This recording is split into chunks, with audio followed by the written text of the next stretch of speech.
say it can be. Yes.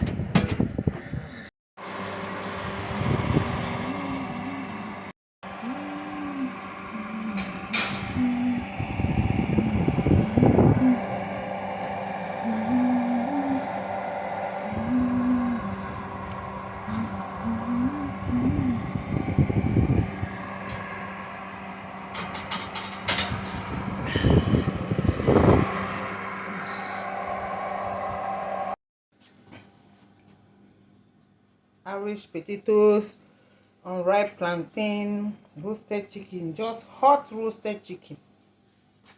Chicken toast, Irish potatoes, Irish roasted, everything na roast. What's in it?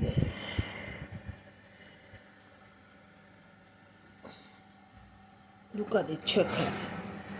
Look at the chicken.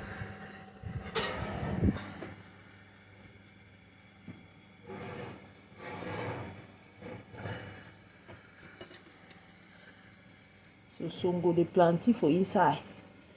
Put the plantain, the potatoes. Make just do anyhow.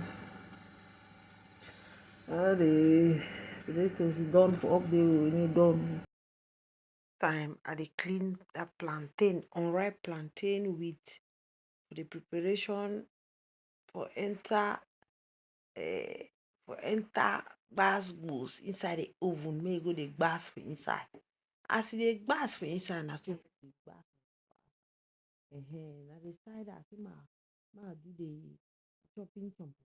Yes, even the potato dey rock and cut. That water go dey comot when e dey roast. E go dey dry up because when that water dey for done, e dey take time.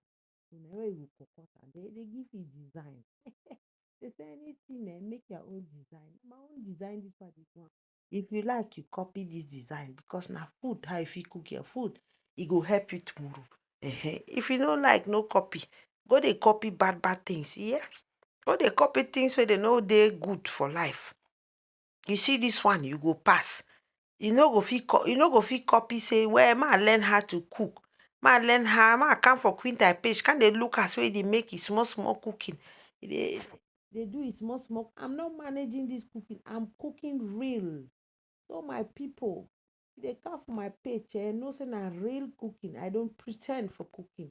I take my time to cook. Look as I take my time now. I they go watch am, check am, taste am. Everybody dey do one. Yes, my people, as you see am, that's what it is.